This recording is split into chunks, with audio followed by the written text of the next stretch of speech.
최근 중국이 만든 짝퉁 타이타닉호가 관광지로 만들어진다는 소식에 논란이 제기되고 있습니다. 지난 16일 중국 수산성에서는 타이타닉의 실물을 그대로 구현한 복제 타이타닉호 건설 장면이 공개되었습니다.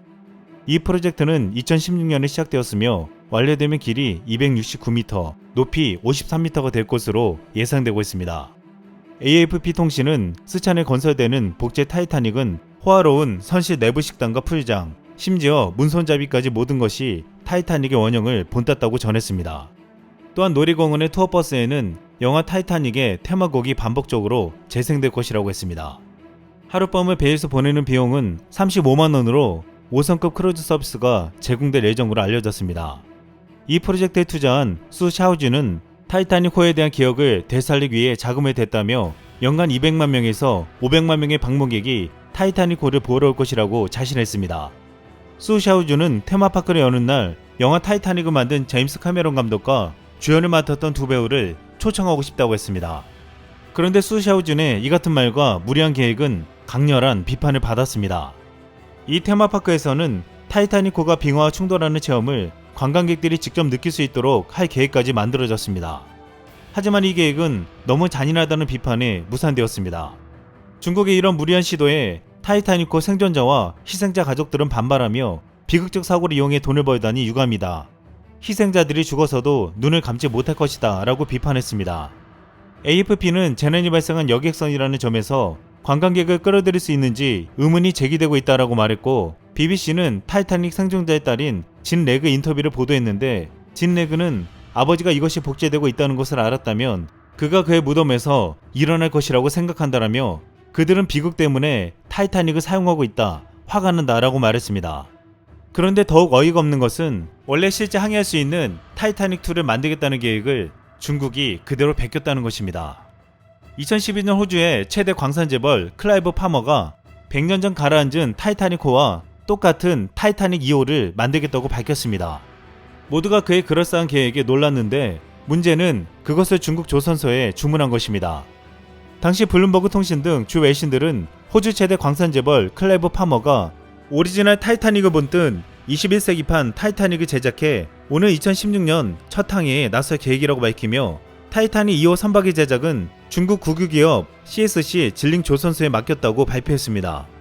많은 이들은 왜 초호화 유람선 건조를 숙련된 기술을 갖춘 유럽이 아닌 중국 국영 조선소에 맡겼는지 의아해했습니다. 그 이유는 자신이 소유한 강산업체 미네랄로지의 최대 고객층인 중국과의 관계를 강화하기 위해서였습니다.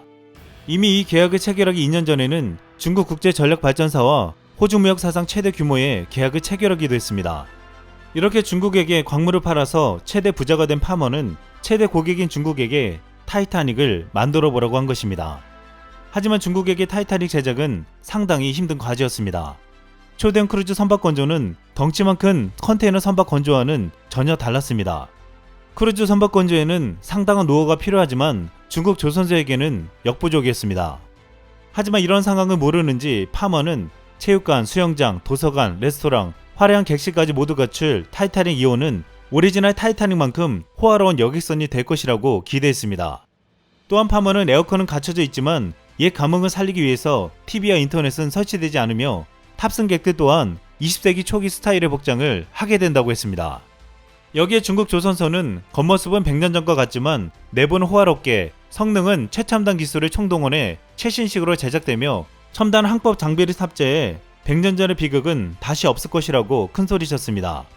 타이타닉 2호는 2016년에 영국 남부 사우스 샘프턴에서 미국 뉴욕으로 과거 항로를 그대로 처음 출항할 예정이었습니다. 중국은 타이타닉 침몰에 비극이 되살아나는 것을 막기 위해 중국 해군이 첫 항해를 호위하기로 결정하기도 했습니다.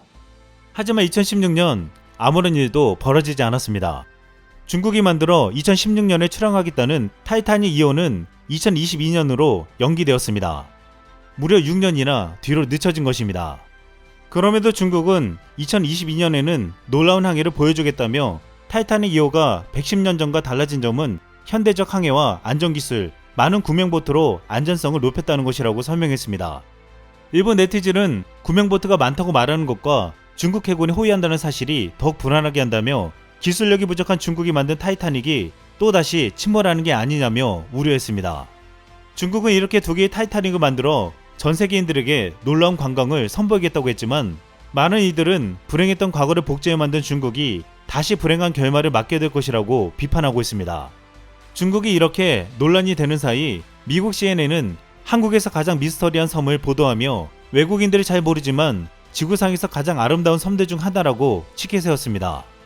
CNN이 소개한 이 한국의 섬은 바로 울릉도입니다.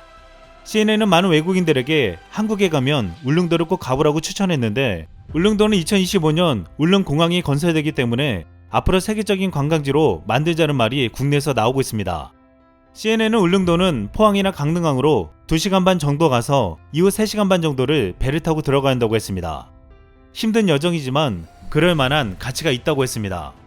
울릉도는 매우 평화롭고 깨끗하며 높은 화산봉우리와 매혹적인 바위, 삼나무숲, 향나무, 어촌이 있는 곳으로 한국에서 가장 영적인 여행지라고 소개했습니다. 울릉도는 실제로 역사적으로 접근이 어렵고 사람이 오랫동안 살지 않아 원시적인 자연과 생태계가 잘 보존되어 있습니다. CNN은 울릉도에 대한 역사적인 설명도 빼놓지 않았습니다. 1416년부터 1882년 사이 조선은 일본의 침략을 우려해 빈섬 정책을 시행했는데 이후 일본에서 울릉도를 자국의 영토라고 우기자 한국 정부에서는 울릉도에 다시 사람이 살게 만들었다고 했습니다. 그렇게 1883년에 울릉도에 첫 이주민이 들어와 오늘날까지 10,000명이 조금 넘는 사람들이 산다고 소개했습니다. 또한 울릉도에서 관음도는 갈대숲으로 뒤덮여 가장 아름다운 산책로로 소개하고 스쿠버 다이빙, 카약, 낚시 수영 등 수상 스포츠도 즐길 수 있다고 했습니다. 또한 CNN은 이곳은 최고의 해산물이 있는 곳이라고 하면서 독도새우를 추천했습니다. 독도새우는 더 달고 부드럽다고 소개하며 매우 신선하며 산채로 식탁에 오른다고 했습니다.